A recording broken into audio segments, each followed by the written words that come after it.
Welcome to One Quick Point, the podcast focused on unpacking life. I'm your host, James Walker. This season, a range of guests join me to unpack themes like ambition, what we're called to be, mission, and even friendship. I hope you enjoyed the conversations. Let's jump in. Okay, so thank you so much, Brian, for joining us today. Thanks for having me, James. I've been looking forward to it. I am as well, and part of why I'm so excited for this conversation and really thinking about it is what we're going to talk about literally being what we think we need to be, how that really shapes our year, how it shapes our thinking in any kind of time span is so important. And I Sure. think it's a conversation that people get into, but they may miss the parts of the conversation we're going to touch on today.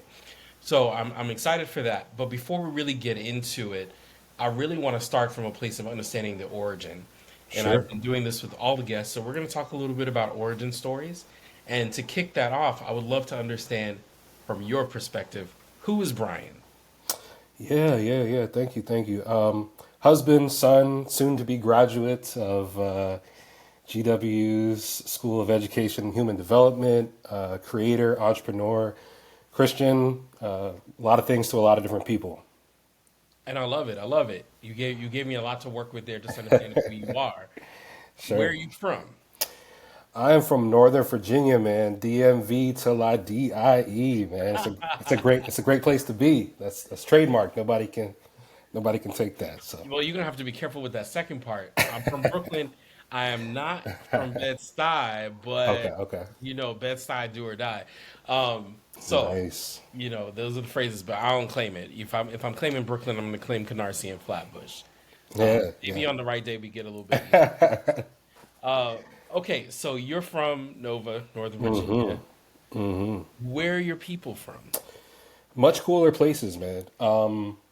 So my mother's from Philadelphia, so we've got the Northeast area represented, and then my dad is from Louisiana, so we're Cajun on that Okay, side. But okay, going a little bit further back, my mother's side, they're from Barbados, so I got Bayesian and Cajun. So nice. I try to represent that more than Fairfax, Virginia, but I remember, I don't know if you remember growing up, we used to always kind of talk about representing where we're from, and I try to borrow from other places that were a little cooler in my family. But I enjoy those cultures and look to represent them whenever I can. Okay. All right. So naturally, my family's from Grenada, so I'm gonna jump at the Asian part, and we will come Yeah, back to yeah, the yeah, yeah. rest. Have you been? Yes, I have. I have had the chance to travel around the entire island. It only takes 4 hours. That's how small it is. So, if we have time, I can definitely go into a little story there. We had stopped there on a cruise, and I think I was 18 years old. I had some friends and family, and we stopped for a while and tried to find Rihanna, but we were unsuccessful. Like many people, I'm sure. I'm Yeah. sure. Okay, that's really, really cool. So when you said on your mother's side, a little bit farther back, so you Yeah, have yeah. grandparents that are from there, or great grandparents? Yes, so I believe my grandmother, my mom's mom, was born there. Okay. It's more so her side of the family that is there, and I still have family in Barbados as well. Nice, nice, nice. Okay. And so if we go farther down the chain now, we have Philadelphia and we have Louisiana. Yeah, How do you feel like, if at all, those cultures have shaped you and your upbringing? yeah. So I think I got an interesting blend of family dynamics. So I think the down home, Southern cooking, have your door open all day long. People can just walk in and out. A bunch of people around the table, and really good Southern cooking, spicy food, all that good stuff. And then the Northeast, it was a great time during the holidays. A little bit closer, so we spent a lot of time there. Uh, it's much different culture, but I appreciated it.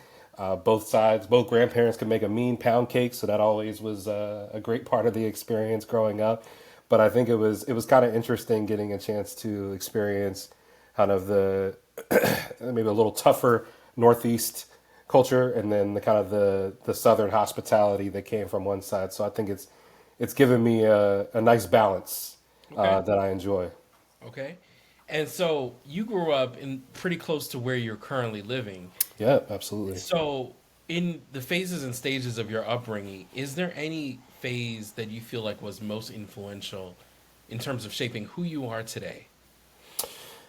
Yeah, I really think growing up in Northern Virginia, I was blessed with really great schooling, great friends, both my parents and my life. It was very helpful.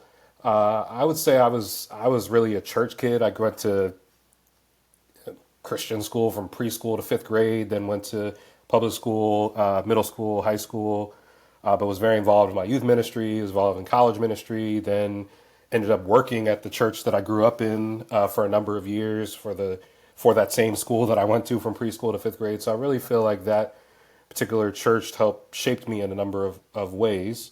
And I kind of intersected with that particular place at different stages of life, and so that particular location and was a integral part of my growth process. I grew up there, got married there, worked there, even got burnt out while I was working there, and it was also part of a pivotal point of change for me in my life. So that's what comes to mind. Okay. I haven't had a chance to check it out yet. But when you're saying church kid, I immediately think of Kev on stage and churchy. And more I'm realizing like I grew Yeah. up Catholic. In many ways I still identify as that, but at the same time I currently go to a Baptist church, and I also went to a Baptist private school in Brooklyn. And so I feel like Nice. I have a little bit of balance understanding of both, but I didn't quite get how deep church culture runs, particularly with church kids and choir kids. Yes, so it is a culture. Some would call it a subculture. Hmm. And so I had the pleasure, or whatever the opposite of that would be, to experience many different kinds of church culture. So there's part of my family that is Catholic, other parts that are historically Baptist. We started off in a Black Baptist church, but I grew up in mostly a Pentecostal Assemblies of God church that was Hmm. very expressive and musical and a number of other things. So I got a chance to experience all different kinds of church culture. So I think I have a pretty good grasp of all of those things. So if Kev on stage wants to call me for season 2 and 3, we can expand the universe of church experiences. I need to check it out, and he might need to call you for at least some background from writing him. Oh, Um, I have stories for days, man. Stories for days. so with that, okay, so you had this balance. You have family from both north Hmm. and south. You have this balance between okay, we're a little bit out here in the street, but we also have a little bit of this southern hospitality. You landed in the middle, deep church culture all around it. Are Sure. there people who stand out on that journey in terms of shaping who Brian is today? Yeah, there are a number of people. I think just staying with the church theme for a moment, I do really recall having a youth pastor who really challenged me, really pushed me to get up on stage and speak, and it gave me opportunities to express myself and saw things in me that I did not see, and that came in handy a number of years later in a particular role that I had at the church working there. So that was kind of a pivotal moment of me really challenging myself to see what I could do and who I could become. My best friend, Joshua Porter, who you always know, has been there critical times of my life. My parents have been there to kind of catch me when I've had some down times. I have a great wife who's saved my life on multiple occasions, and different things that have popped up, and just a collection of seasonal friends and forever friends who have come along the journey and really helped shape who I am. A number of voices that have come in and out that have been seasonally important. Okay. And as we think about the origin story, I think it's very important to understand a little bit more about what really gives us energy. So I'm going to ask you, what gives you energy? That's a great question. In pondering it and thinking about it, I really think creativity in all its forms gives me energy. I think my personal expression of it in many formats to from speaking to singing to writing really energizes me. And experiencing other people's creative output, whether it's music, paintings, advertisements, anything creative, I think gets me energized and gets me kind of in a mode and in a zone that I don't really want to get out of. Okay, nice. And where do you most find peace? So some years ago, I started to incorporate a rhythm of Sabbath, basically taking one day out of the week to really do nothing, to not work on any business ideas, to not work on work, really try to allow myself to just be. And I really feel like that has been transformative and has been very helpful. And I find that to be a peaceful time of the week. And then honestly, I really see the gym as a space to be able to work out some of the challenges that happen the other 6 days and be able to put some names and faces and situations on some of the weights and work it out. There you go. There you go. And as we shift from this part of the conversation to say, okay, now that we understand who Brian is, Yeah, how you're shaped, what gives you energy, and where you find peace, I want to spend a moment and start to kind of shift into this conversation about being. And when sure. we reconnected recently, the theme of being came up, specifically trying to understand the type of person you want to be as an individual and how you set your mind on being that person. And I want to pause for folks listening and just kind of process that and break it a little bit further because I think a lot of us will hear that and start to think, okay, this is like intention and vision board. And Sure. yes, that's a part of it. But there's a moment when you could take a step back and really say, okay, this is really starting with deep reflection. And so much of Mm, the themes that I want to explore on this podcast and where we're going with it is about that reflection. And so if we can unpack that a little bit, I would love to know how have you set out in years past or in recent times to be a specific person, to live in a specific way? Like if you could just tell me about that thought process. sure, sure. So I've had a collection of experiences over the years that have caused me to focus more on who I am and who I'm becoming as opposed to what I'm doing in any set period of time. Northern Virginia, DC area, DMV, we live in an area where people ask you, what do you do? And that's kind of the first or second question, any kind of networking event or any kind of Mhm. opportunity to meet someone. And it's almost as if people decide who you are by what you do. And in turn, I think we can end up taking on that kind of thinking about ourselves unless we're intentional.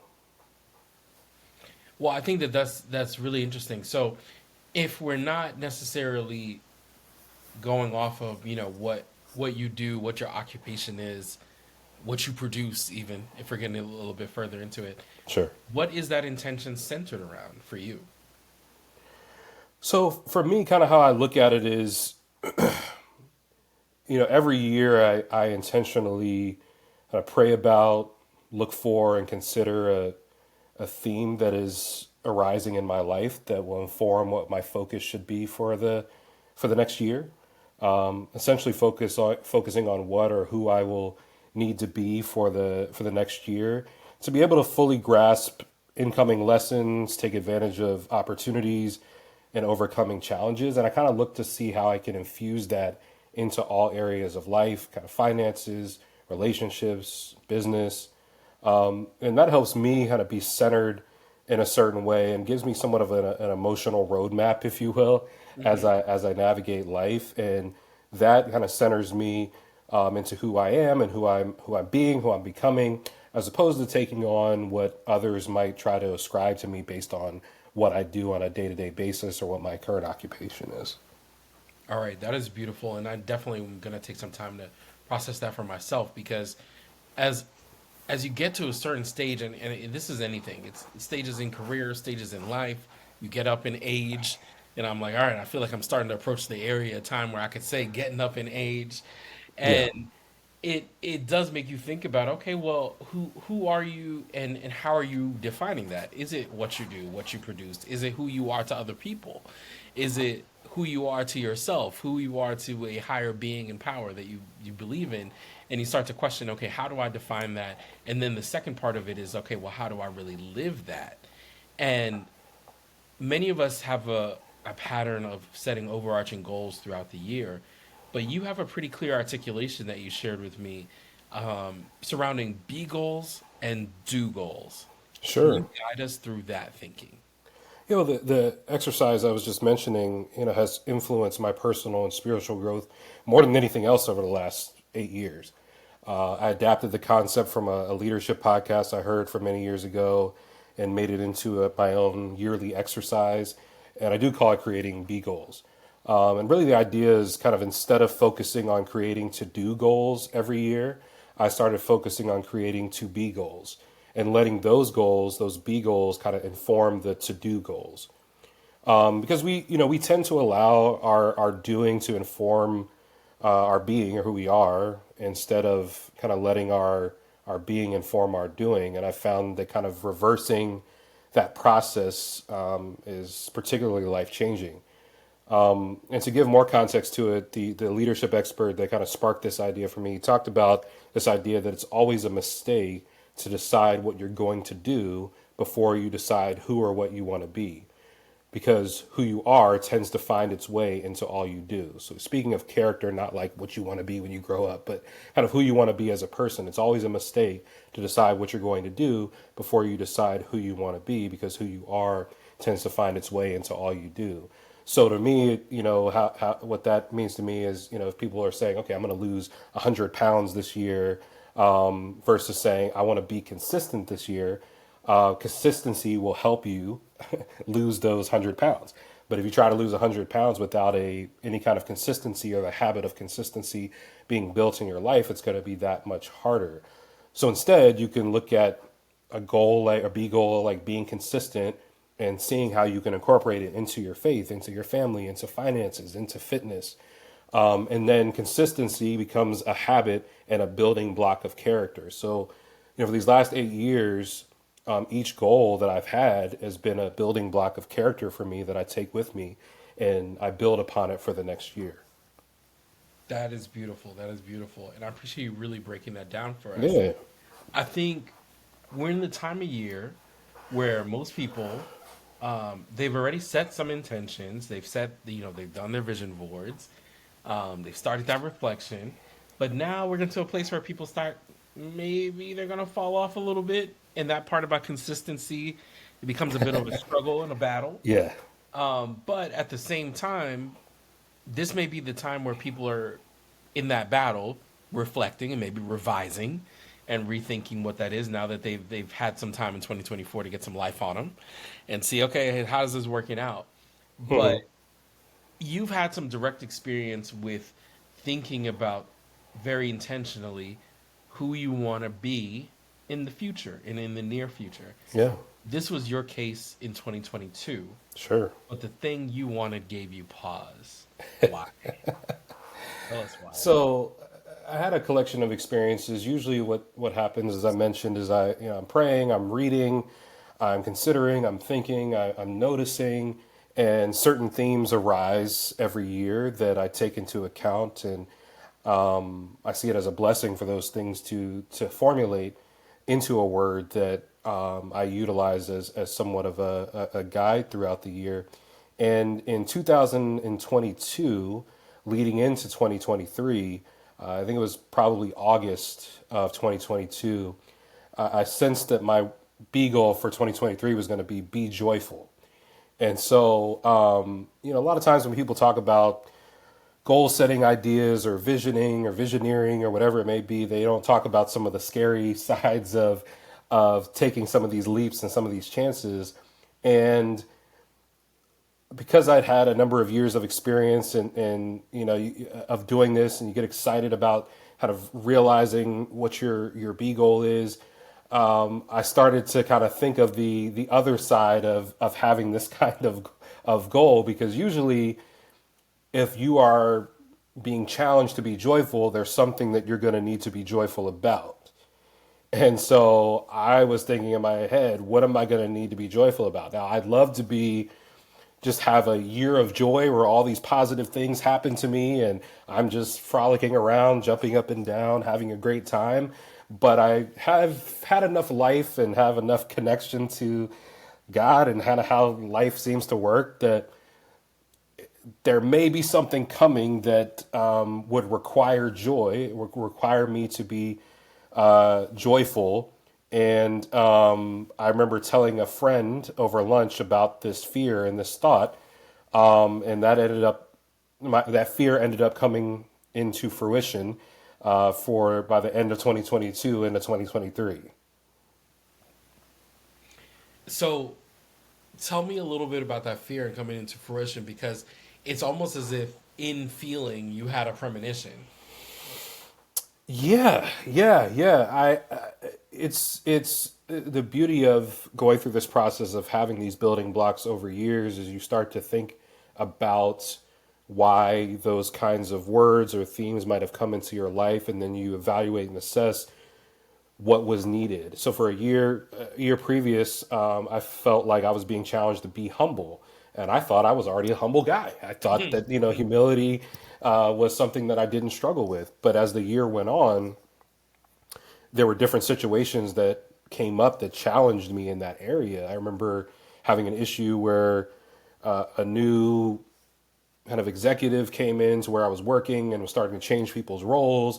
And somebody he hired, he kind of wanted to do some of the things that I was doing. And she was very brash and very forward in some of her thoughts and dismissive of things that I had done before without even realizing she was being dismissive. And it was one of those moments where having that theme throughout the year of the Beagle that I needed to be humble, I realized that I needed to allow this situation to unfold as opposed to fighting it, because I did have some power to either fight back or not allow her to kind of take parts of my role. I could have caused a stir around that, but I had a kind of a bigger vision.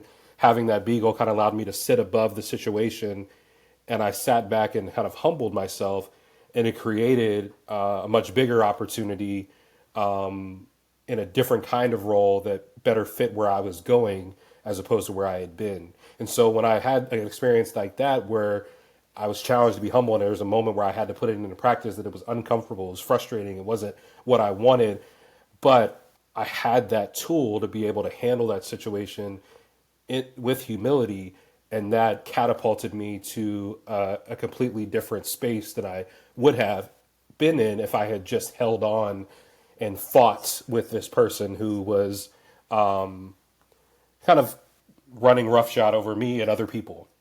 So when it came time for this whole idea of being joyful, I wanted to have faith and believe that great things were coming, but I also was thinking what is around the corner that I'm going to have to utilize joy, because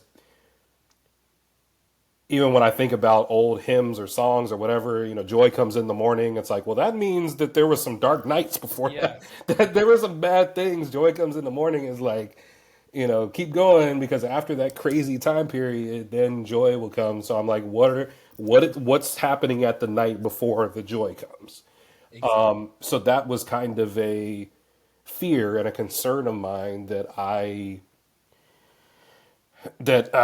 embraced, but it still gave me some pause. Okay. Okay. And if you're comfortable sharing a little bit about what that night might have looked like, because it sounds like, okay, you did in fact go through it. I absolutely did. So, probably a month after I had this conversation with my friend, I was diagnosed with Guillain-Barré syndrome, which is a side effect that impacts only, I guess, 1 in a million people. And it's often a side effect of vaccines or even some medications. And so I had taken the flu shot, and about a week later, I started to have sensation issues in my hands and feet, and it just continued to progress into a form of paralyzation. Ended up going into the ER. I was in the hospital for 3 weeks. Then I had to do physical therapy for another, like for 6 months. I wasn't able to walk without a walker. it was an interesting. I'd never spent time in a hospital like that, and definitely not overnight. Mm. So it was a scary circumstance of this paralyzation kind of moving up my body and them racing to stop it. And I was blessed to be able to have a wife who forced me to go to the ER sooner than I wanted to, and a primary care physician who could see what was going on fairly early, because a lot of people don't catch it that early because it mimics a number of other things. But that was one of the most challenging periods. I still have sensation issues in certain parts of my body and numbness and things that I deal with from that experience. But that was a really tough experience, and it really challenged me to find joy in that situation. And being in the hospital, eating that food, not knowing what my future would look like, if this was going to be a chronic thing that I would continue to experience, or if this was a one-time kind of blip on the radar. It was trying to find joy in uncertainty, joy in pain, joy in frustration, joy in calamity, and fortunately, I was able to find it. That is really, really tough. And I'm glad you were able to find joy, but also kind of find your way through. And now that we've crossed over into 2024, what type of person are you seeking to be this year? Yeah, so crossing into 2024, as I got to this year, really sensed that what was I was being challenged with was this idea of being brave. Mm. And I heard somebody being interviewed and talking about this whole idea of, he was actually talking about a biblical story and this whole idea of bravery being more important than safety. And it really just kind of began the process of me reflecting and thinking about the season to come and what was going on. And as my wife and I were talking about what the next couple years could look like from work perspective, a business perspective, family perspective, and started to see the winds of change happening around me in different areas, it started to come into picture that I was going to need to be brave in 2024 and see what that looks like. Wow, okay. I want to thank you for sharing that. And as I think about what you've shared and the thought and reflection about being and thinking about who we should be and who you needed to be individually, when I go back, I think the first time that I truly experienced this in a certain sense was a little while ago in 2016. Mm, And it was interesting timing for me because what I've noticed about, at least for me, my life goes through lots of patterns and there's change. Change tends to happen pretty noticeably all at once. And the time that I realized this, or the first time I processed this, was actually a couple years earlier, so 2014. I was in DC. I got married. I moved to back to New York, and got a job all in the same month. And it was just like, wait a minute. So we got marriage, honeymoon, new gig. We're finding our way again, and now you also have a spouse. So like, all right, now you're in this together. So it was a sure. lot, all in a 30-day period, and you can prepare for things and whatever the case is. But when the change happens and you're in it, it's a lot, and especially as things unfold and you don't know what's happening. Right. It's a lot. So that's the first time I realized, okay, yeah, that was a lot of change at once, but we navigated it. We did okay. When I fast forward to 2016, I had started to find my groove a little bit in New York, which was interesting because I grew up there, left to go to school, first boarding school, then college, and now I'm back. And I had to process the fact that the place I grew up was not the place that it was now for Mm. several reasons. Yeah. Also, it was different as an adult and a working adult. It's like my relationship with the place is different now. Wow. Wow. And so I'm trying to think of all the things happening at the time. So I was still in this job that I had, the one that brought me to New York, And I was starting to think, are we going to stick this out? Is this the right fit? Different dynamics about work. Sure. And I was also in grad school. So I had gone back to school to get my MBA. And it was probably, if we think semester wise, this was like my second semester out of the six that I would do for the program. And we were just getting through summer, and I will say, people talk about summers and cities. Summer in New York, when you find your groove, is a really nice place to be. It's lots of stuff going on, and we were getting around towards the end of the summer. It was August, and I remember that there was a boat cruise, and it was a big deal. And we had, people are like, "Hey, are you gonna be there? You're gonna be there." And so we were kind of making plans. And as young people do, where are we going to happy hour? We're going to then go to the boat cruise and all this stuff. And I remember at a certain point, my mom had asked if I could take her to the airport Hmm. because she was going on a trip. Yeah. And I was like, "Oh, this is the same night as the boat cruise." And they're like, but something in me was just like, you know what, like, this will happen again. It won't be a big deal, whatever the case is. And I remember a couple of my friends in grad school were like, really? Does nobody else could take her, take a taxi or somebody in your family, like your family? And I remember telling them, and it was almost like knee jerk. It wasn't a long thoughtful process or anything. I said, well, she doesn't really ask for much. So the fact she asking me, you know what, I'll just take her. And, I'll catch up with y'all later or something like that. And in that moment, I was, for whatever reason, feeling this sense of duty and feeling like, okay, well, I don't get asked for a lot. And it was the truth. My mother barely asked for help from anybody to do things Right, for right, right. service. And so it was interesting because I was like really feeling like, yeah, I'm going to do this thing because I feel like I had the duty, but I still felt like I was giving something up. Hmm. And I wasn't bothered by it, but I was realizing it, and I couldn't quite get it off my mind. Well, fast forward a few weeks later, she comes back, and then I also pick her up from the airport, and she comes back, and I'm like, she came back, she wasn't feeling that well, but she, Hmm. okay, whatever. I go back to life as you do. A couple days later, she calls me and says, "Well, hey, I'm not feeling well. I'm going to go to the ER." And I almost didn't process it. Why? Because life is crazy, and so I'm getting ready to go to China Oh for wow. our we had like a school exchange, and so our group was going. It was a global study tour, and there's several things that I should have known was a sign that I was not ready to go on this trip, and I should have been because I loved going to China. I went there earlier in my career. I was so excited about it, but I wasn't physically ready, mentally ready, nothing. Like I had barely packed the night before. I just got my visa 2 days before.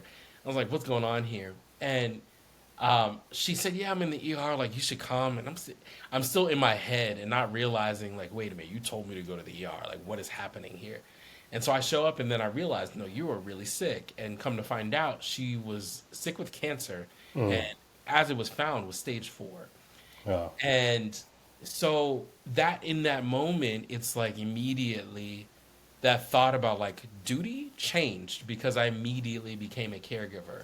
And Hmm. so that thought of feeling of, oh, I'm giving up this boat trip experience because you know what, she doesn't ask for much. I should take her to the airport. Mm. Turned into very quickly, oh, you're also not going on this trip to China because you need to figure out what she needs and how you can be of service. And that was my first like entree into being a caregiver while I'm dealing with all the other things. And there's a moment, and this is my long way of getting to, as we think about being and the reflection that you've talked about year over year, and the decision and intention behind who you think you need to be. There are moments, if we really think about it, where we have the opportunity to be in deep communion with ourselves. Mm. And I don't know that everybody has had the blessing that is, regardless Right. of whether or not it's a happy moment that's coming or a storm that's coming. It is something that I have come to cherish. The fact that I'm able to do it, if I can sit still enough, if I'm paying enough attention, that I can figure out what I'm supposed to be and feel and what I'm supposed to be doing. If I can get in connection and in communion with myself. And I'm thinking more and more about that, and I'm for 2024 realizing the thing that I most feel like I need to be and want to be is myself. Mm. And Mm. I started to say, what is that? What is that really? And I'm married, I got kids, I got life, I got work, and all these things kind of come in and they can cloud who you think you need to be because you need to show up for these people or these places or these environments. And sometimes that gets in the way of who you think you naturally are and who you want to be. And the version of myself that I need to get back to is the part that's the true explorer and the creator, but also the reflector. And Hmm. so I think what I am going through right now in terms of who I need to be is somebody who's creatively expressing. And that has kind of manifested itself already in a few different ways. Hmm. Part of it is writing. I have started to put pen to paper on what essentially could be my first memoir, which is interesting. You can even hear me pausing as I'm trying to get the words out to say, okay, oh yeah, like this isn't, we're not fully comfortable with it yet. I've taken a writing course, focus on that area, and a lot of what we're doing here, these types of conversations, like this is me. This is the moment when my heart beats the most, and you can just feel the connection and the importance of it. So I really appreciate you kind of sharing these thought processes, and I am going to truly take this and think about the be goals and the do goals that are tied to, who I think I need to be this year. And I encourage everybody who's listening to do the same because you can set the intention, but if you haven't thought about that layer deeper, you might not get everything that you could out of it. And I do really hope and wish that people, more than once in their life, can have that moment where they can understand what that deep community connection is and how that can guide you into the next phase of your journey. So, with all that said, if you could leave us with one quick point on being, what would it be? That being is enough. Mm, If you're gonna beautiful. if you're gonna start the kind of exercise we talked about or one like it, maybe just being is the best place to start. Maybe if your goals have been derailed this year, you can reset with a B goal of B, and perhaps that can help you unlock or lock in on what's next for you. Beautiful. Okay. And with that, we will close. Brian, thank you so much. Thank you, James. I really enjoyed it. All right.